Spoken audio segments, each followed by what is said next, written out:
श्री कृष्णा मेरे सभी प्यारे कथा श्रोताओं को, मेरा नाम है नमित अग्रवाल और स्वागत है आपका मेरे चैनल कथावाचक में। पिछली कथा में हम लोगों ने भीष्म जी के वध के बारे में पढ़ा था और उसके पश्चात सभी पांडव अपने शिविर में प्रसन्न होकर बैठे थे और कृष्ण जी युधिष्ठिर की तारीफ कर रहे थे कि आपके तेज से भीष्म जी मारे गए। आइए आज की कथा आरंभ करते हैं। युधिष्ठिर ने कहा, कृष्ण, विजय तो आपकी कृपा का फल है। आप भक्तों का भय दूर करने वाले और हम लोग आपकी ही शरण में पड़े हैं।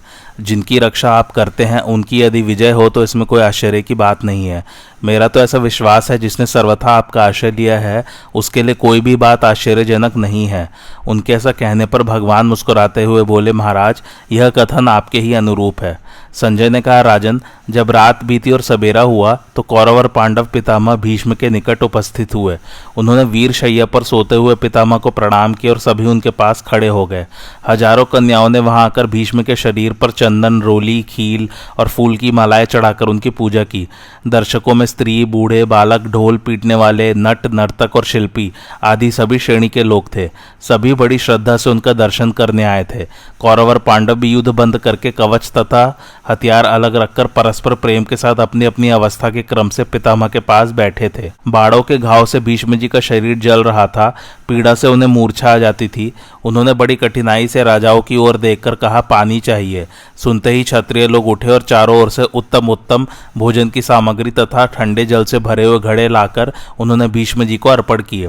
यह देख भीष्म जी बोले, अब मैं पहले भोगे हुए किसी मानवीय भोग को स्वीकार नहीं करूंगा, क्योंकि अब मैं मानव लोक से अलग होकर बाढ़ शैया पर शयन कर रहा हूं। यह कहकर वे राजाओं की बुद्धि की निंदा करते हुए बोले, इस समय अर्जुन को देखना चाहता हूं। यह सुनकर अर्जुन तुरंत उनके निकट पहुंचे और प्रणाम करके दोनों हाथ जोड़े हुए विनीत भाव से खड़े होकर बोले, दादाजी, मेरे लिए क्या आज्ञा है? अर्जुन को सामने खड़े देख धर्मात्मा भीष्म ने प्रसन्न होकर कहा, बेटा, तुम्हारे बाड़ों से मेरा शरीर जल रहा है, मर्म स्थानों में बड़ी पीड़ा हो रही है, मुंह सूखा जाता है, मुझे पानी दो। तुम समर्थ हो, तुम ही मुझे विधिवत जल पिला सकते हो। अर्जुन ने बहुत अच्छा कहकर पितामह की आज्ञा स्वीकार की और अपने रथ पर बैठकर उन्होंने गांडीव धनुष चढ़ाया। उस धनुष की टंकार सुनकर सभी प्राणी थर्रा उठे और राजाओं को भी बड़ा भय हुआ। अर्जुन ने रथ के द्वारा ही पितामह की परिक्रमा की और एक दमकता हुआ बाढ़ निकाला, फिर मंत्र पढ़कर उसे पारजन्य अस्त्र से संयोजित किया। इसके बाद सबके देखते देखते उन्होंने भीष्म के बगल वाली जमीन पर वह बाढ़ मारा। उसके लगते ही पृथ्वी से अमृत के समान मधुर तथा दिव्य गंध और दिव्य रस से युक्त शीतल जल की निर्मल धारा निकलने लगी। उससे अर्जुन ने दिव्य कर्म करने वाले पितामह भीष्म को तृप्त किया। अर्जुन का यह अलौकिक कर्म देखकर वहां बैठे हुए राजाओं को बड़ा विस्मय हुआ। वे सबके सब भय से कांपने लगे। उस समय चारों ओर शंख और दुंदुभियों की तुमुल ध्वनि गूंज उठी। भीष्म जी ने तृप्त होकर सबके सामने अर्जुन की प्रशंसा करते हुए कहा, महाभाव, तुम में ऐसा पराक्रम होना आश्चर्य की बात नहीं है। मुझे नारद जी ने पहले से ही बता दिया है कि तुम पुरातन ऋषि नर हो और इन भगवान नारायण की सहायता से बड़े बड़े कार्य करोगे, जिन्हें इंद्र आदि देवता भी करने का साहस नहीं कर सकते। तुम इस भूमंडल में एकमात्र सर्वश्रेष्ठ धनुर्धर हो। इस युद्ध को रोकने के लिए मैंने तथा विदुर, द्रोणाचार्य, परशुराम, भगवान श्री कृष्ण और संजय ने भी बार बार कहा, किंतु दुर्योधन ने किसी की नहीं सुनी। उसकी बुद्धि विपरीत हो गई है। वह बेहोसा रहता है, किसी की बात पर विश्वास ही नहीं करता, सदा शास्त्र के प्रतिकूल आचरण करता है। खैर, इसका फल इसे मिलेगा। भीमसेन के बल से अपमानित होकर यह मारा जाएगा और सदा के लिए रणभूमि में सो रहेगा। भीष्म जी के बात सुनकर दुर्योधन का मन बहुत दुखी हो गया। उसे देखकर पितामह ने कहा, राजन, क्रोध छोड़ दो और मेरी बात पर ध्यान दो। यह तो तुमने देखा ना, अर्जुन ने किस तरह शीतल, मधुर एवं सुगंधित जल की धारा प्रकट की है। ऐसा पराक्रम करने वाला इस जगत में दूसरा कोई नहीं है। आग्नेय, वारुण, सौम्य, वायव्य, वैष्णव, इंद्र, पाशुपत, ब्राह्मा, पारमिष्ठ्य, प्राजापत्य, धात्र, त्वाष्ट्र, सावित्र और वैवस्वत इत्यादि अस्त्रों को इस संसार में अर्जुन या भगवान श्री कृष्ण ही जानते हैं। तीसरा कोई भी इनका ज्ञाता नहीं है। अतः अर्जुन को किसी प्रकार भी युद्ध में जीतना असंभव है। इनके सभी कर्म अलौकिक है। इसलिए मेरी राय यही है कि तुम इनके साथ शीघ्र ही संधि कर लो। जब तक भगवान श्री कृष्ण कोप नहीं करते, जब तक भीम, अर्जुन, नकुल और सहदेव तुम्हारी सेना का सर्वनाश नहीं कर डालते, उसके पहले ही तुम्हारा पांडवों के साथ मित्र भाव हो जाना मैं अच्छा समझता हूँ। तात, मेरे मरने के साथ ही इस युद्ध की समाप्ति कर दो, शांत हो जाओ। मेरा कहा मानो, इसी में तुम्हारा और तुम्हारे कुल का कल्याण है। अर्जुन ने जो पराक्रम दिखाया है यह तुम्हें सचेत करने के लिए काफी है। अब तुम लोगों में परस्पर प्रेम भाव बढ़े और बचे खुचे राजाओं के जीवन की रक्षा हो। पांडवों को आधा राज्य दे दो और युधिष्ठिर इंद्रप्रस्थ को चले जाएं। सभी राजा प्रेम पूर्वक एक दूसरे से मिले, पिता पुत्र से, मामा भांजे से और भाई भाई के साथ मिलकर रहे।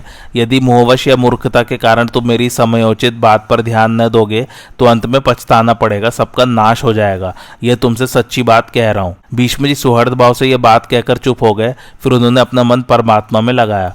दुर्योधन को वह बात पसंद नहीं आई। तदंतर भीष्म जी के मौन हो जाने पर सभी राजा अपने अपने शिविर में चले आए। इसी समय कर्ण भीष्म जी के मारे जाने का समाचार सुनकर कुछ भयभीत हो जल्दी से उनके पास आया। इन्हें शरशैया पर पड़े देख उसकी आंखों में आंसू भर आए। उसने गदगद कंठ से कहा, महाभाऊ भीष्म जी, जिसे आप सदा द्वेष भरी दृष्टि से देखते थे, वही मैं राधा का पुत्र कर्ण आपकी सेवा में उपस्थित हूँ। यह सुनकर भीष्म जी ने पलक उगाड़कर धीरे से कर्ण की ओर देखा। इसके बाद उस स्थान को सूना देख पहरेदारों को भी वहां से हटा दिया। फिर जैसे पिता पुत्र को गले लगाता है, उसी प्रकार एक हाथ से कर्ण को खींचकर हृदय से लगाते हुए स्नेहपूर्वक कहा, आओ मेरे प्रति स्पर्धी, तुम सदा मुझसे लाग डांट रखते आए हो। यदि मेरे पास नहीं आते तो निश्चय ही तुम्हारा कल्याण नहीं होता। महाभाव, तुम राधा के नहीं कुंती के पुत्र हो। तुम्हारे पिता अधिरथ नहीं सूर्य है। यह बात मुझे व्यास जी और नारद जी से ज्ञात हुई है। यह बिल्कुल सच्ची बात है, इसमें तनिक भी संदेह नहीं है। तात, मैं सच कहता हूँ, तुमसे मेरा तनिक भी द्वेष नहीं है। तुम अकारण ही पांडवों पर आक्षेप करते थे, अतः तुम्हारा दुस्साहस दूर करने के लिए मैं कठोर वचन कहता था। नीच पुरुषों का संग करने से तुम्हारी बुद्धि गुणवानों से भी द्वेष करने लगी है।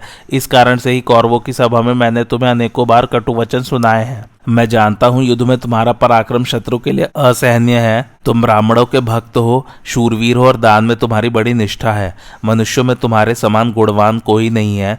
बाढ़ मारने में, अस्त्रों का संधान करने में, हाथ की फुर्ती में और अस्त्र बल में तुम अर्जुन और श्री कृष्ण के समान हो। तुम धैर्य के साथ युद्ध करते हो, तेज और बल में देवता के तुल्य हो। युद्ध में तुम्हारा पराक्रम मनुष्य से अधिक है। पूर्व काल में तुम्हारे प्रति जो मेरा क्रोध था उससे मैंने दूर कर दिया है। अब मुझे निश्चय हो गया है कि पुरुषार्थ से दैव के विधान को नहीं पलटा जा सकता। पांडव तुम्हारे सहोदर भाई हैं। यदि तुम मेरा प्रिय करना चाहो तो उनके साथ मेल कर लो। मेरे ही साथ इस वैर का अंत हो जाए और भूमंडल के सभी राजा आज से सुखी हों। कर्ण ने कहा, महाभाव, आपने जो कहा है कि मैं सूत पुत्र नहीं कुंती का पुत्र हूँ, यह मुझे भी मालूम है।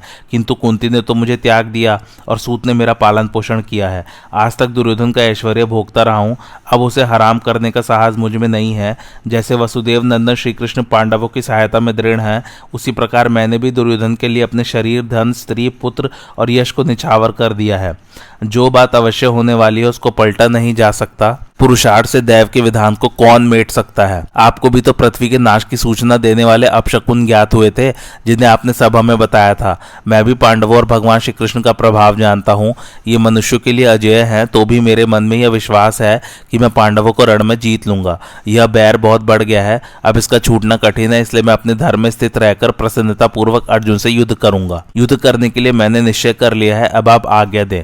आपकी आज्ञा लेकर युद्ध करने का मेरा विचार है। आज तक अपनी चपलता के कारण मैंने जो कुछ कटु वचन कहा हो या प्रतिकूल आचरण किया हो उसे आप क्षमा करें। भीष्म जी बोले, कर्ण, यदि यह दारुण वैर मिट नहीं सकता तो मैं तुम्हें युद्ध के लिए आज्ञा देता हूं। तुम स्वर्ग की कामना से ही युद्ध करो। क्रोध और डाह छोड़कर अपनी शक्ति और उत्साह के अनुसार रण में पराक्रम दिखाओ। सदा सत्पुरुषों के आचरण का पालन करो। अर्जुन से युद्ध करके तुम क्षत्रिय धर्म से प्राप्त होने वाले लोकों में जाओगे। अहंकार त्याग कर अपने बल और पराक्रम का भरोसा रखकर युद्ध करो। क्षत्रिय के लिए धर्मयुक्त युद्ध से बढ़कर दूसरा कोई कल्याण का साधन नहीं है। कर्ण, मैंने शांति के लिए महान प्रयत्न किया है, किंतु इसमें सफल न हो सका, यह तुमसे सच कह रहा हूं। राजन, भीष्म जी ने जब ऐसा कहा तो कर्ण ने उन्हें प्रणाम किया और उनके आगे ले रथ पर बैठकर आपके पुत्र दुर्योधन के पास चला गया। भीष्म पर्व यहीं समाप्त होता है। अब 7वां पर्व जो है द्रोण पर्व आरंभ होता है। संजय ने कहा, राजन, भीष्म जी के मारे जाने पर आपके पुत्रों ने क्या क्या किया यह आप ध्यान देकर सुनिए।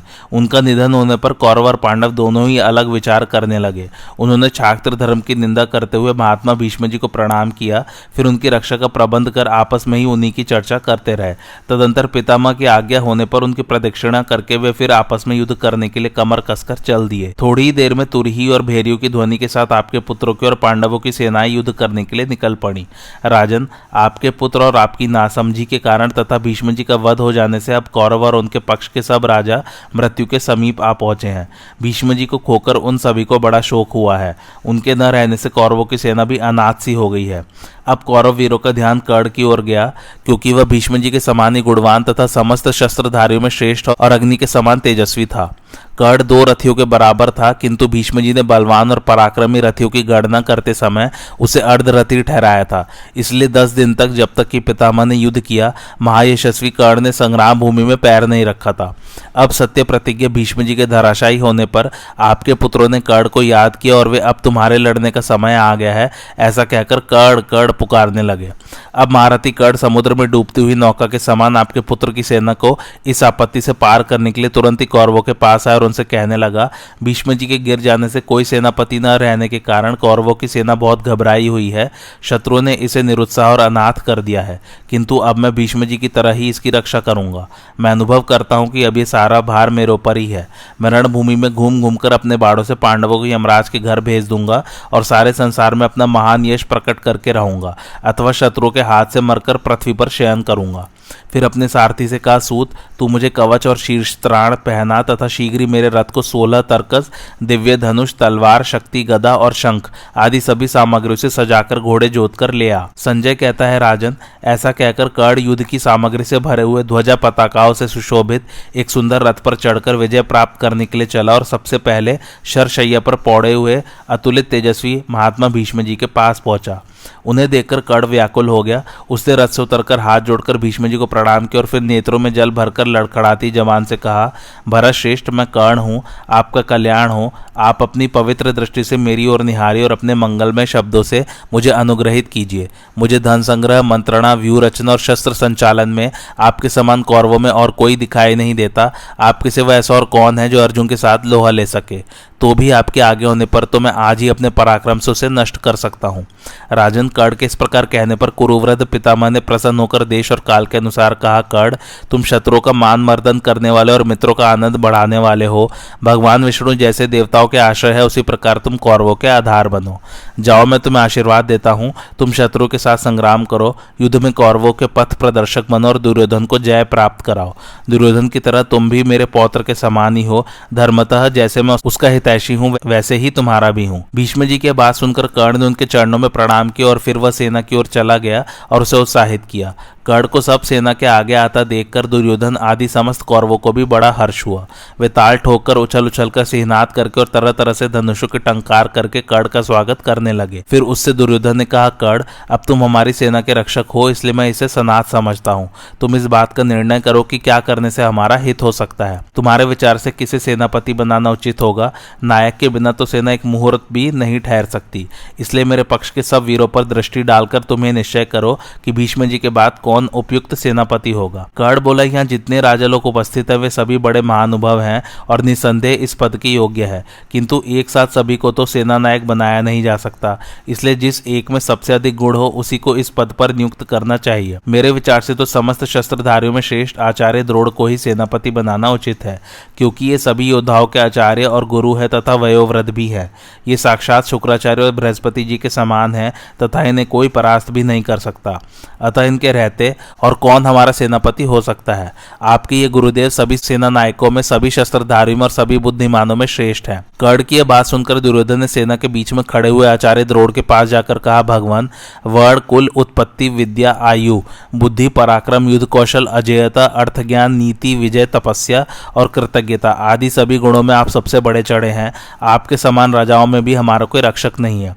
हम आपके नेतृत्व में ही शत्रुओं पर विजय करना चाहते हैं, अतः आप हमारे सेनापति बनने की कृपा करें। यदि आप हमारे सेनापति हो जाएंगे तो हम अवश्य ही राजा युधिष्ठिर को उनके अनुयायी और बंधु बांधवों सहित जीत लेंगे। दुर्योधन के इस प्रकार कहने पर उसे हर्षित करते हुए सब राजाओं ने द्रोणाचार्य का जय जयकार किया। वे सब द्रोणाचार्य को उत्साह बढ़ाने लगे। तब आचार्य ने दुर्योधन से कहा, राजन, मैं छहो अंगयुक्त वेद, मनु जी का कहा हुआ अर्थशास्त्र, भगवान शंकर की दी हुई बाण विद्या और कई प्रकार के अस्त्र शस्त्र जानता हूँ। तुमने विजय की अभिलाषा से मुझ में जो जो गुण बताए हैं उन सभी को निभाता हुआ मैं पांडवों के साथ संग्राम करूंगा, किंतु मैं द्रुपद पुत्र धृष्टद्युम्न का वध किसी प्रकार नहीं कर सकूंगा, क्योंकि उसकी उत्पत्ति तो मेरे ही वध के लिए हुई है। राजन, इस प्रकार आचार्य की अनुमति मिलने पर आपके पुत्र दुर्योधन ने उन्हें विधिपूर्वक सेनापति के पद पर अभिषिक्त किया। द्रोण के सेनापति होने से सब लोग यही समझने लगे कि अब हमने पांडवों को जीत लिया। संजय ने कहा, राजन, सेनापति का अधिकार प्राप्त करके महारथी द्रोण अपनी सेना की व्यूह रचना कर आपके पुत्रों के सहित युद्ध क्षेत्र को चले। उनकी दाहिनी ओर सिंधुराज, जयद्रथ, कलिंग नरेश और आपका पुत्र विकट चल रहे थे। उनकी रक्षा के लिए गांधार देश की घुड़सवार सेना के सहित शकुनी उनके पीछे था। बाई और कृपाचार्य, कृतवर्मा, चित्रसेन, विभीषण और दुशासन आदि वीर थे। उनकी रक्षा का भार सुदक्षिण आदि काम्बोज वीरों पर था। उन्हीं के साथ शक और यवन सेना भी चल रही थी। मद्र, त्रिगर्त, अंबष्ट, मालव, शिबी, शूरसेन, शूद्र, मलद, सौवीर, कितव तथा पूर्वी, पश्चिमी, उत्तरी और दक्षिणी देशों के सभी योद्धा आपके पुत्रों के सही दुर्योधन और कर्ण के पीछे पीछे चल रहे थे। वे सब अपनी अपनी सेनाओं के बल और उत्साह को बढ़ाते जाते थे। समस्त योद्धाओं में श्रेष्ठ कर्ण सेना में शक्ति का संचार करता हुआ सबके आगे चल रहा था। आज कर्ण को देखकर किसी को भीष्म जी का भाव भी नहीं खलता था। सबके मुंह पर यही बात थी कि आज कर्ण को सामने देखकर पांडव लोग रण क्षेत्र में नहीं ठहर सकेंगे। राजन, इस प्रकार वे सब सैनिक कर्ण की प्रशंसा करते और मन ही मन उसे आदर देते चल रहे थे। रण क्षेत्र में पहुंचकर आचार्य ने अपनी सेना का शकट व्यू बनाया। इधर धर्मराज ने पांडव सेना का क्रॉन्च व्यू बना रखा था। उस व्यू के मुख्य स्थान पर पुरुष श्रेष्ठ श्री कृष्ण और अर्जुन खड़े हुए अपनी वानर के चिन्ह वाली ध्वजा फहरा रहे थे। इधर आपकी सेना के मुहाने पर कर्ण था।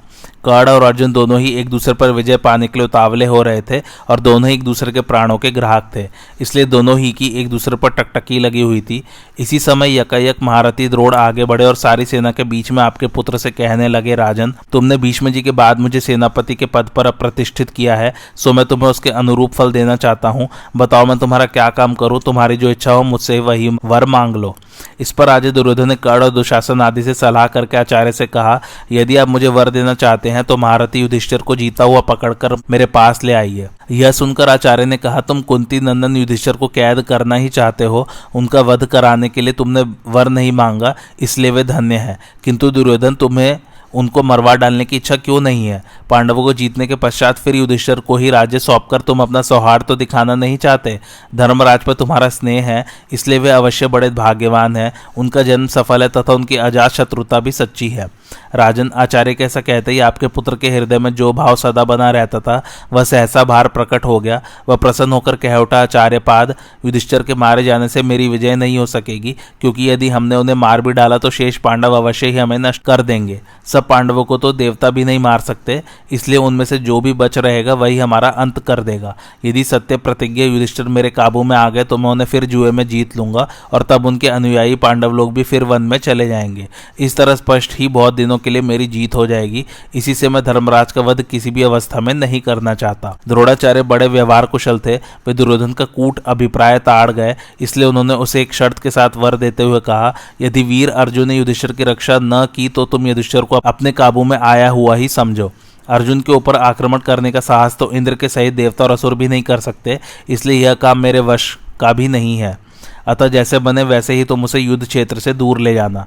बस अर्जुन के जाने पर तो धर्मराज तुम्हारे हाथ ही में है। अर्जुन के दूर चले जाने पर यदि धर्मराज एक मुहूर्त भी मेरे सामने डटे रहे तो मैं निसंदेह उन्हें अपने वश में कर लूंगा। राजन, द्रोणाचार्य के इस प्रकार शर्त के साथ प्रतिज्ञा करने पर भी आपके मूर्ख पुत्रों ने युधिष्ठिर को कैद किया हुआ ही समझा। दुर्योधन यह जानता था कि द्रोणाचार्य पांडवों पर प्रेम रखते हैं, इसलिए उनकी प्रतिज्ञा को स्थायी बनाने के लिए उसने वह बात सेना के सभी पांडवों में घोषित करा दी। सैनिकों ने जब सुना कि आचार्य ने राजा युधिष्ठिर को कैद करने की प्रतिज्ञा की है तो वे सिहनाद करते हुए ताल ठोकने लगे। अपने विश्वास पात्र गुप्तचरों से द्रोण की इस प्रतिज्ञा का समाचार पाकर धर्मराज युधिष्ठिर ने सब भाइयों को और दूसरे राजाओं को भी बुलाया। फिर अर्जुन से कहा, पुरुष सिंह, आचार्य जो कुछ करना चाहते हैं वह तुमने सुना। अब किसी ऐसी नीति से काम लो जिसमें उनका विचार सफल न हो। उन्होंने एक शर्त के साथ प्रतिज्ञा की है और उस शर्त का संबंध तुम्ही से है। अतः तुम मेरे पास रहकर युद्ध करो, जिससे कि द्रोण के द्वारा दुर्योधन की इच्छा पूरी न हो सके।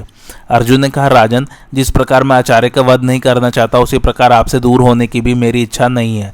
ऐसा करने में भले ही मुझे युद्ध स्थल में अपने प्राणों से हाथ धोना पड़े। इसलिए जब तक मेरे शरीर में प्राण है तब तक आप द्रोण से तनिक भी न डरें। मैं दावे के साथ कहता हूँ, मेरी यह प्रतिज्ञा टल नहीं सकती।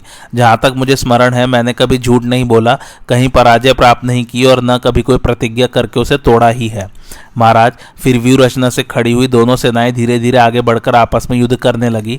संजय वीरों ने आचार्य की सेना को नष्ट भ्रष्ट करने का बहुत प्रयत्न किया, किंतु उनसे रक्षित होने के कारण वे वैसा कर न सके। इसी प्रकार दुर्योधन के भारतीय योद्धा भी अर्जुन से सुरक्षित पांडवी सेना पर काबू न पा सके। द्रोणाचार्य के छोड़े हुए भयंकर बाढ़ पांडवों की सेना को संतप्त करते हुए सब ओर सनसना रहे थे। इस समय उनमें से किसी भी वीर की दृष्टि आचार्य पर ठहर नहीं पाती थी। इस प्रकार पांडवों की सेना को मूर्छित सी करके वे अपने पैने बाणों से धृष्टद्युम्न की सेना को कुचलने लगे। उनके छोड़े हुए बाढ़ अनेकों रथियों, घुड़सवारों, गजारोहियों और पैदलों का सफाया कर रहे थे। इससे शत्रुओं को बहुत भय होने लगा। आचार्य ने घूम घूम कर सेना को घबराहट में डाल दिया और उनके भय को चौगुना कर दिया। इस समय युद्ध भूमि में रक्त की भीषण नदी बहने लगी, जो सैकड़ों वीरों को यमराज के घर ले जा रही थी और जिसे देखकर कायरों के दिल दहल जाते थे। अब आचार्य द्रोण पर सब ओर से युधिष्ठिर आदि महारथी टूट पड़े, परंतु आपके पराक्रमी वीरों ने उन्हें चारों ओर से घेर लिया। बस बड़ा ही रोमांचकारी युद्ध छिड़ गया। महामायावी शकुनी ने सहदेव पर धावा किया और अपने पैने बाड़ों से उसके सारथी, ध्वजा और रथ को बीन दिया। इस पर सहदेव ने अत्यंत कुपित होकर शकुनी के रथ की ध्वजा और धनुष को काट डाला तथा उसके सारथी और घोड़ों को नष्ट करके 60 बाड़ों से उसे बीन दिया। तब शकुनी गदा लेकर अपने रथ से कूद पड़ा और उसी से सहदेव के सारथी को रथ से नीचे गिरा दिया। इस प्रकार रथहीन हो जाने पर वे दोनों वीर हाथ में गदाएं लेकर युद्ध के मैदान में क्रीड़ा सी करने लगे। द्रोण ने राजा द्रुपद को 10 बाण मारे। उनका जवाब उन्होंने अनेकों बाड़ों से दिया। इस पर आचार्य ने उन पर उससे भी अधिक बाढ़ छोड़े। भीमसेन ने वे विशंति पर 20 बाड़ों का वार किया, किंतु इससे वह वीर टस से मस भी न हुआ। यह देखकर सभी को बड़ा आश्चर्य हुआ। फिर उसने यकायक भीमसेन के घोड़े मार डाले तथा उनके रथ की ध्वजा और धनुष को भी काट दिया।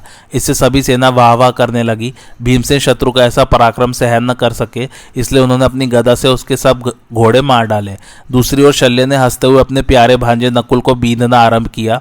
प्रतापी नकुल ने बात की बात में शल्य के घोड़े, छत्र, ध्वजा, सूत और धनुष को नष्ट कर डाला और फिर अपना शंख बजाया। धृष्टकेतु ने कृपाचार्य के छोड़े हुए तरह तरह के बाड़ों को काटकर 70 बाड़ों से उन्हें बीन दिया और 3 तीरों से उनकी ध्वजा काट डाली। तब कृपाचार्य ने बड़ी बाढ़ वर्षा करके धृष्टकेतु को रोका और उसे अत्यंत घायल कर दिया। सात्यकी ने अपने तीखे तीरों से कृतवर्मा की छाती पर वार किया और फिर हंसते हंसते 70 बाड़ों से उसे घायल कर दिया। इस पर कृतवर्मा ने बड़ी फुर्ती से 77 बाढ़ छोड़े, किंतु उनसे घायल होकर भी सात्यकी पर्वत के समान अचल बना रहा। राजा द्रुपद भगदत्त से भिड़ गए। उनका बड़ा ही अद्भुत युद्ध हुआ। भगदत्त ने राजा द्रुपद को उनके सारथी के सहित बींद डाला तथा उनके रथ और उसकी ध्वजा में भी बाढ़ मारे। इस पर द्रुपद ने कोपित होकर भगदत्त की छाती में बाढ़ मारा। दूसरी ओर भूरिश्रव और शिखंडी बड़ा भीषण युद्ध कर रहे थे। महाबली भूरिश्रवा ने बाड़ों की भारी बौछारों से महारथी शिखंडी को आच्छादित कर दिया। इस पर शिखंडी ने कोपित होकर 90 बाड़ों से भूरिश्रवा को अपने स्थान से डिगा दिया। क्रूर कर्मा राक्षस घटोत्कच और अलम्बुश दोनों ही सैकड़ों प्रकार की मायाएं जानने वाले थे और अभिमानी होने के कारण एक दूसरे को नीचा दिखाने पर तुले हुए थे। वे सबको आश्चर्यचकित करते अंतर्धान होकर युद्ध करने लगे। इसी प्रकार चेकितान और अनुविंद का तथा छत्रदेव और लक्ष्मण का भी संग्राम होने लगा। इसी समय पौरव गर्जना करता हुआ अभिमन्यु की ओर दौड़ा। दोनों का बड़ा घोर युद्ध छिड़ गया। पौरव ने बाड़ों की वर्षा से अभिमन्यु को बिल्कुल ढक दिया। तब अभिमन्यु ने उसकी ध्वजा, छत्र और धनुष काटकर पृथ्वी पर गिरा दिया। फिर 7 बाड़ों से उसने पौरव को और 5 से उसके सारथी तथा घोड़ों को घायल कर दिया। इसके बाद वह ढाल तलवार लेकर पौरव के रथ के जुए पर कूद पड़ा और वहीं से उसके बाल पकड़ लिए। फिर एक लात से सारथी को रथ से गिरा दिया और तलवार से ध्वजा उड़ा दी तथा पौरव को बाल पकड़कर झकोरने लगा। जयद्रथ से पौरव की दुर्दशा नहीं देखी गई, इसलिए वह ढाल तलवार लेकर अपने रथ से कूद पड़ा। जयद्रथ को आते देखकर अभिमन्यु ने पौरव को छोड़ दिया और बाज की तरह तुरंत ही रथ से उछलकर उसके सामने आ गया। जयद्रथ ने उस पर प्रास, पटिश और तलवार आदि कई प्रकार के शस्त्रों की वर्षा की, किंतु अभिमन्यु ने उन सबको तलवार से ही काट डाला और ढाल से रोक दिया। उन दोनों वीरों की फुर्ती देखने लायक थी। उनकी तलवारों के चलाने, टकराने, रोकने तथा बाहर या भीतर की ओर घुमाने में कोई अंतर ही नहीं जान पड़ता था। दोनों ही वीर भीतर और बाहर की ओर घूमते हुए युद्ध के अद्भुत पैतरे दिखा रहे थे। इतने ही में अभिमन्यु की ढाल से लगकर जयद्रथ की तलवार टूट गई, इसलिए वह तुरंत ही अपने रथ पर चढ़ गया। इसी समय अवकाश पाकर अभिमन्यु भी अपने रथ पर जा बैठा। अभिमन्यु को रथ पर चढ़ा देखकर कौरव पक्ष के सब राजाओं ने मिलकर उसे घेर लिया। अतः उसने जयद्रथ को छोड़कर अब सभी सेना को संतप्त करना आरंभ किया। इसी समय शल्य ने उस पर एक अग्निशिखा के समान देदीप्यमान भयंकर शक्ति छोड़ी। अभिमन्यु ने उछलकर उसे बीच ही में पकड़ लिया और उसी शक्ति को अपने पूरे बाहुबल से शल्य की ओर छोड़ा। उसने राजा शल्य के सारथी को मारकर रथ से नीचे गिरा दिया। यह देखकर राजा विराट, द्रुपद, धृष्टकेतु, युधिष्ठिर, सात्यकी, केकय राजकुमार, भीमसेन, धृष्टद्युम्न, शिखंडी, नकुल, सहदेव और द्रौपदी के पुत्रों ने वाह वाह की। ध्वनि से आकाश को गुंजा दिया तथा वे अभिमन्यु का हर्ष बढ़ाते हुए जोर जोर से सिहनाद करने लगे। सारथी को मरा हुआ देखकर राजा राजा शल्य ने लोहे की ठोस गदा उठाई और क्रोध से गर्जना करते हुए वे रथ से कूद पड़े। उन्हें दंडधर यमराज के समान अभिमन्यु की ओर झपटते देख तुरंत ही भीमसेन अपनी भारी गदा लिए उनके सामने आ गए। संग्राम में भीमसेन की गदा का प्रहार मद्रराज को छोड़कर और कोई सहन नहीं कर सकता था तथा मद्रराज की गदा के वेग को सहने वाला भी भीमसेन के सिवा और कोई नहीं था। वे दोनों ही वीर गदा घुमाते हुए मंडलाकार चक्कर काटने लगे। दोनों का समान रूप से युद्ध हो रहा था, कोई भी घट बढ़कर नहीं जान पड़ता था। आखिर भीमसेन की चोटों से शल्य की भारी गदा के टुकड़े टुकड़े हो गए तथा शल्य के प्रहारों से आग की चिंगारियां उगलती हुई भीमसेन की गदा वर्षा काल में पट बीजनों से घिरे हुए वृक्ष के समान दिखाई देने लगी। इस प्रकार वे दोनों ही गदाएं आपस में टकराकर बार बार आग प्रकट कर देती थी। दोनों वीरों पर गदाओं के अनेकों प्रहार हुए किंतु दोनों ही टस से मस न हुए। अंत में बहुत घायल हो जाने के कारण वे दोनों ही युद्ध भूमि में गिर गए। शल्य अत्यंत व्याकुल होकर लंबी लंबी सांसें ले रहे थे। उन्हें तुरंत ही महारथी कृतवर्मा अपने रथ में डालकर ले गया। महाबाहु भीमसेन को भी थोड़ी देर में चेत हो गया और वे खड़े होकर फिर हाथ में गदा लिए युद्ध के मैदान में दिखाई देने लगे। मद्रराज को युद्ध के मैदान से बाहर गया देखकर आपके पुत्र अपनी चतुरंगिणी सेना के सहित थर्रा उठे तथा विजयी पांडवों से पीड़ित होकर भय से इधर उधर भाग गए। इस प्रकार कौरवों को जीतकर पांडव लोग हर्ष में भरकर बार बार सिंहनाद और हर्षध्वनि करने लगे तथा नरसिंगे, मृदंग और नगाड़े आदि बजाने लगे। जब द्रोणाचार्य ने देखा कि शत्रु के हाथ से अत्यंत पीड़ित होने के कारण कौरवों के विशाल वाहिनी के पैर उखड़ गए हैं तो उन्होंने पुकार कर कहा, शूरवीरों, मैदान से भागो मत। फिर वे क्रोध में भरकर पांडवों की सेना में जा घुसे और राजा युधिष्ठिर के सामने आए। युधिष्ठिर ने अपने तीखे बाणों से उन्हें घायल कर दिया। इस पर आचार्य ने उनके धनुष को काटकर बड़ी तेजी से आक्रमण किया। आज वे धर्मराज को पकड़ना चाहते थे, इसलिए उन्हें रोकने के लिए जो जो योद्धा सामने आए उन्हीं को उन्होंने प्रहार करके क्षुब्ध कर दिया। उन्होंने 12 बाणों से शिखंडी को, 20 से उत्तमौजा को, 5 से नकुल को, 7 से सहदेव को, 12 से युधिष्ठिर को, 3 से द्रौपदी के पुत्रों को, 5 से सात्यकी को और 10 से मत्स्यराज विराट को घायल कर दिया। इतने ही में युगंधर ने उनकी गति रोक दी। तब आचार्य ने राजा युधिष्ठिर को और भी घायल करके एक भाले से युगंधर को रथ से नीचे गिरा दिया। इसी समय धर्मराज को बचाने के लिए राजा विराट, द्रुपद, केकय राजकुमार, सात्यकी, शिबी, व्याघ्रदत्त और सिंहसेन, इन सब वीरों ने बहुत से बाण बरसाकर आचार्य का रास्ता रोक दिया। पंचाल देशे व्याघ्रदत्त ने 50 बाण मारकर द्रोण को घायल कर दिया। इससे लोगों में बड़ा कोलाहल होने लगा। सिंहसेन ने भी आचार्य को बाणों से बीन दिया और वह सब महारथियों को भयभीत करके स्वयं हर्ष से अट्टहास करने लगा। किंतु द्रोणाचार्य ने क्रोध में भरकर 2 बाणों से इन दोनों वीरों के सिर उड़ा दिए तथा अन्य महारथियों को बाण जाल से आच्छादित कर मृत्यु के समान युधिष्ठिर के सामने आ जाकर डट गए। आचार्य का ऐसा पराक्रम देखकर सब सैनिक यही कहने लगे कि ये इसी समय युधिष्ठिर को पकड़कर हमारे महाराज को सौंप देंगे। जिस समय आपके सैनिक इस प्रकार चर्चा कर रहे थे उसी समय अर्जुन बड़ी तेजी से अपने रथ के उस शब्द द्वारा सब दिशाओं को गुंजाते हुए वहां आ पहुंचे। उन्होंने युद्ध के मैदान में खून की नदी बहा दी जिसमें रथ भंवर के समान जान पड़ते थे तथा जो शूरवीरों की हड्डियों से भरी हुई शवरूप किनारों को बहा ले जाने वाली बाढ़ समूह रूप फेन से व्याप्त तथा प्रास रूप मछलियों से भरी हुई थी। उस नदी को पार कर उन्होंने कौरव वीरों को युद्ध के मैदान से भगा दिया और फिर अपनी घनघोर बाढ़ वर्षा से शत्रु को अचेत करते हुए वे सहसा द्रोणाचार्य की सेना के सामने आ गए। धनंजय की बाढ़ वर्षा के कारण दिशाएं, अंतरिक्ष, आकाश और पृथ्वी कुछ भी दिखाई नहीं देता था, सब बाढ़मय से जान पड़ते थे। इतने ही में सूर्य अस्त हो गया और अंधकार फैलने लगा, इसलिए शत्रु मित्र किसी का भी पता लगाना कठिन हो गया। यह देखकर द्रोणाचार्य और दुर्योधन ने अपनी सेना को युद्ध बंद करने की आज्ञा दी तथा अर्जुन ने भी अपनी सेना को शिविर की ओर मोड़ा। इस प्रकार शत्रु के दांत खट्टे कर वे श्री कृष्ण के साथ बड़े आनंद से सारी सेना के पीछे अपनी छावनी की ओर चले। इस समय पांचाल और संजय वीर उनकी उसी प्रकार प्रशंसा कर रहे थे जैसे ऋषि लोग सूर्य की स्तुति करते हैं। संजय ने कहा, राजन, उन दोनों पक्षों की सेनाओं ने अपने अपने शिविर में जा अपनी अपनी योग्यता और सेना विभाग के अनुसार आराम किया। सेना को लौटाने के पश्चात आचार्य द्रोण ने अत्यंत खिन्न होकर बड़े संकोच से दुर्योधन की ओर देखते हुए कहा, मैंने यह पहले ही कहा था कि अर्जुन की उपस्थिति में युधिष्ठिर को देवता लोग भी कैद नहीं कर सकते। आज युद्ध में तुम लोगों के प्रयत्न करने पर भी अर्जुन ने यह बात करके दिखा दी। मैं जो कुछ कहता हूं उसमें शंका मत करना। यदि तुम किसी उपाय से अर्जुन को दूर ले जा सको तो महाराज युधिष्ठिर तुम्हारे काबू में आ सकते हैं। आचार्य की बात सुनकर त्रिगर्तराज और उसके भाइयों ने कहा, राजन, हम आपसे सच्ची प्रतिज्ञा करके कहते हैं कि अब पृथ्वी में या तो अर्जुन ही नहीं रहेगा या त्रिगर्त ही नहीं होंगे। हमारे इस कथन में कोई फेर फार नहीं हो सकता। राजन, सत्यरथ, सत्यवर्मा, सत्यव्रत, सत्येशु और सत्यकर्मा, ये पांचों भाई ऐसी प्रतिज्ञा कर 10,000 रथी सैनिकों को लेकर वहां से चल दिए। इसी तरह 30,000 रथों के सहित मालव और तुंडिकेर वीर तथा 10,000 रथी और मावेलक, ललित एवं मद्रक वीरों को लेकर अपने भाइयों के सहित त्रिगढ़ देशीय प्रस्थलेश्वर सुशर्मा भी रण क्षेत्र को चला। इसके बाद भिन्न भिन्न देशों के 10,000 चुने हुए रथी भी शपथ करने के लिए आगे आए।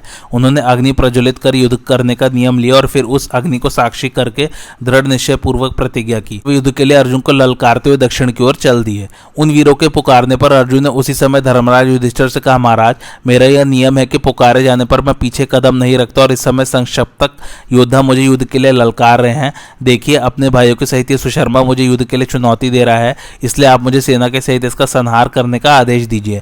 मैं इनकी इस चुनौती को सह नहीं सकता। आप सच मानिए, ये सब मरने ही वाले हैं। युधिष्ठिर ने कहा, भैया, द्रोण ने जो प्रतिज्ञा की है वह तुम सुन ही चुके हो। अब तुम वही उपाय करो जिससे वह पूरी न होने पावे।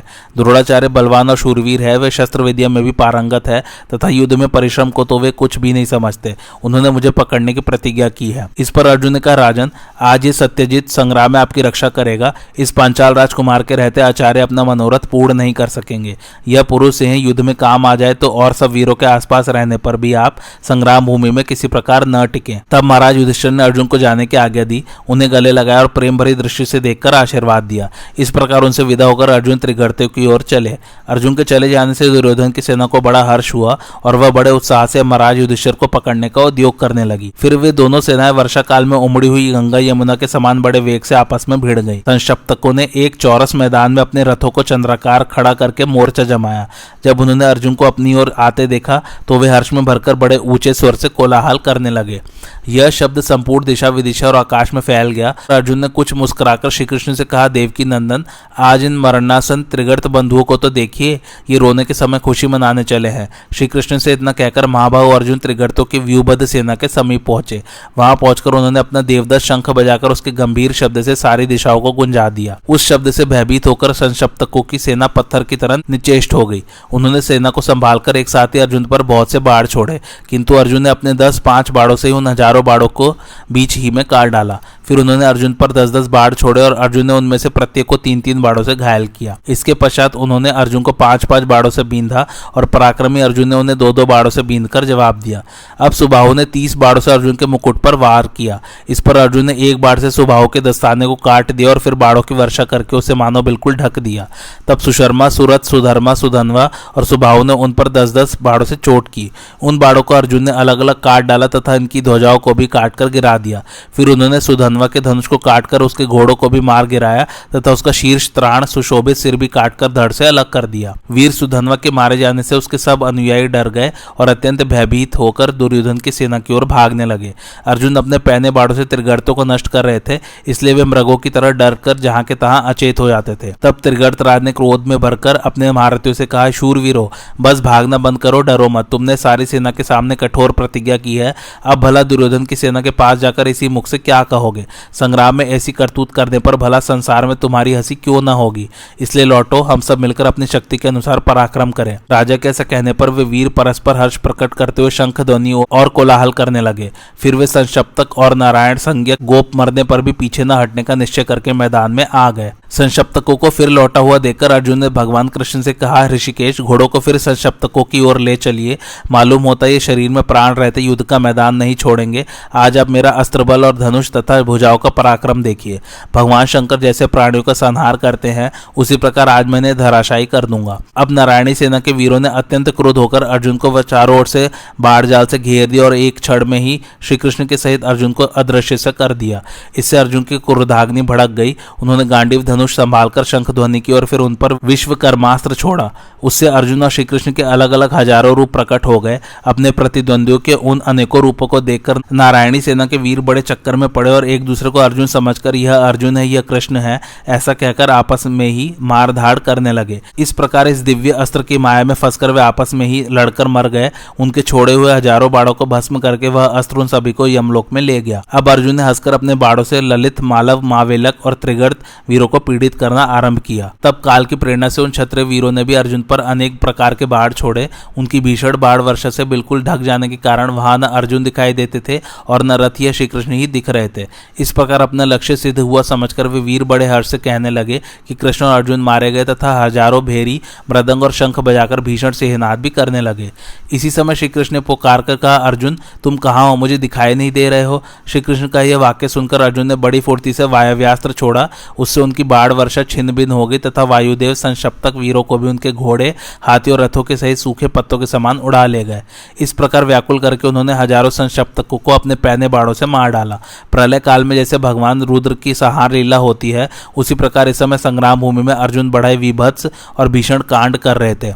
अर्जुन की मार से व्याकुल होकर त्रिगर्तों के हाथी, घोड़े और रथ उन्हीं की ओर दौड़ते थे और फिर संग्राम भूमि में गिरकर इंद्र के अतिथि हो जाते थे। इस प्रकार वह सारी भूमि मरे हुए महारथियों के कारण सब और लोथों से भर गई। संजय ने कहा, राजन इस प्रकार संशप्तकों के साथ लड़ने के लिए अर्जुन के चले जाने पर आचार्य द्रोण अपनी सेना की व्यूह रचना कर युधिष्ठिर को पकड़ने के विचार से युद्ध क्षेत्र की ओर चले। महाराज युधिष्ठिर ने आचार्य की सेना का गरुड़ व्यू देखकर उसके मुकाबले में मंडलार्ध व्यू बनाया। कौरवों के गरुड़ व्यू के मुख्य स्थान पर महारथी द्रोण थे। शिरस्थ स्थान में भाइयों के सहित राजा दुर्योधन था। नेत्र स्थान में कृतवर्मा और कृपाचार्य थे। ग्रीवा स्थान में भूत शर्मा, क्षेम शर्मा, करकाक्ष तथा कलिंग, सिंहल, पूर्व देश, शूर, आभीर, दशेरक, शक, यवन, काम्बोज, हंसपत, शूरसेन, दरद, मद्र और केकय आदि देशों के वीर हथियारों से लैस होकर हाथी, घोड़े, रथ और पदाती सेना के रूप में खड़े थे। दाई और अक्षौहिणी सेना के सहित भूरिश्रवा, शल्य, सोमदत्त और बामिक थे। बाई और अवंती नरेश, विंद और अनुविंद एवं कंबोज नरेश सुदक्षिण थे। इनके पीछे द्रोणपुत्र अश्वत्थामा डटे हुए थे। पृष्ठ स्थान में कलिंग, अंबष्ट, मगध, पौंड्र, मद्र, गंधार, शकुन, पूर्व देश, पर्वतीय प्रदेश और बसाती आदि देशों के वीर थे। पूछ की जगह अपने पुत्र तथा जाति और कुटुंब के लोगों के सहित भिन्न भिन्न देशों की सेना लिए कर्ण खड़ा था तथा हृदय स्थान में जयद्रथ, संपाति, ऋषभ, जय, भूमिंजय, वृष, क्रात और निषदराज बहुत बड़ी सेना के साथ खड़े थे। इस प्रकार पदाती, अश्वरोही, गजारोही और रथी सेना से आचार्य द्रोण का बनाया हुआ वह गरुड़ व्यू वायु के झकोरों से उछलते हुए समुद्र के समान जान पड़ता था। इसके मध्य भाग में हाथी पर चढ़े हुए महाराज भगदत्त बाल सूर्य के समान सुशोभित हो रहे थे।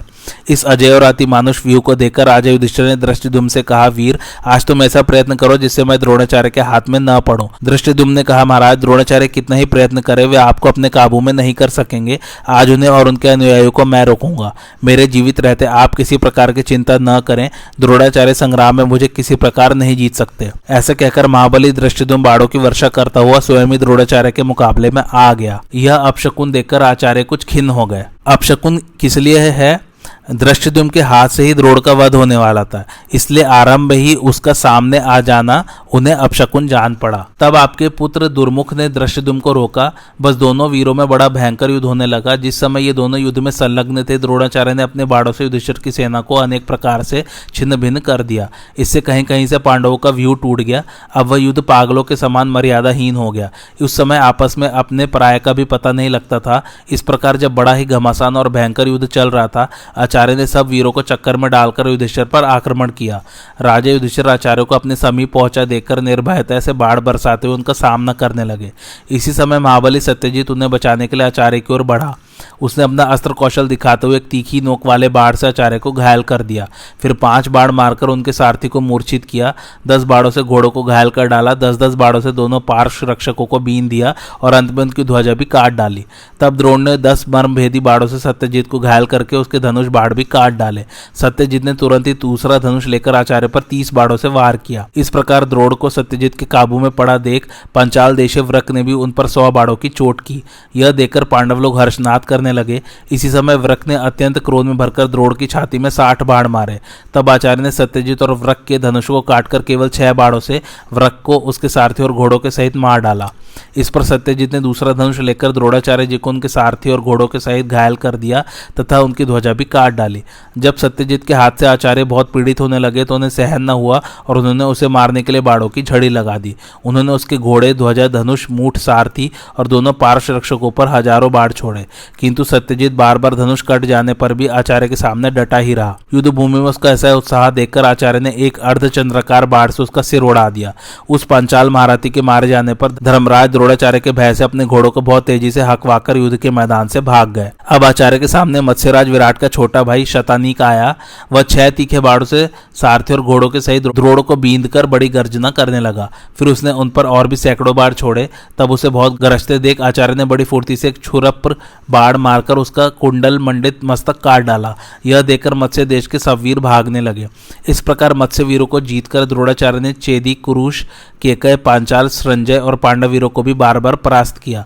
आग जैसे जंगल को जला डालती है, उसी प्रकार क्रोध में भरे हुए आचार्य को सेनाओं का विध्वंस करते देखकर सब संजय वीर कांप उठे। जब युधिष्ठिर आदि ने देखा कि आचार्य हमारी सेनाओं को भस्म किए डालते हैं, तो वे उन पर चारों ओर से टूट पड़े। फिर उनमें से शिखंडी ने 5, छत्रवर्मा ने 20, वसुदान ने 5, उत्तमौजा ने 3, छत्रदेव ने 7, सात्यकी ने 100, युधामन्यु ने 8, युधिष्ठिर ने 12, धृष्टद्युम्न ने 10 और चेकितान ने 3 बाड़ों से उन पर चोट की। तब द्रोण ने सबसे पहले दृढ़सेन को धराशायी किया, फिर 9 बाड़ों से राजा क्षेम को घायल किया। इससे वह मरकर रथ से नीचे गिर गया। इसके पश्चात उन्होंने 12 बाड़ों से शिखंडी को और 20 से उत्तमौजा को घायल किया तथा एक भल बाड़े से वसुदान को यमराज के घर भेज दिया। फिर 80 बाड़ों से छत्रवर्मा पर और 26 से सुदक्षिण पर वार किया तथा एक भल से छत्रदेव को रथ से नीचे गिरा दिया।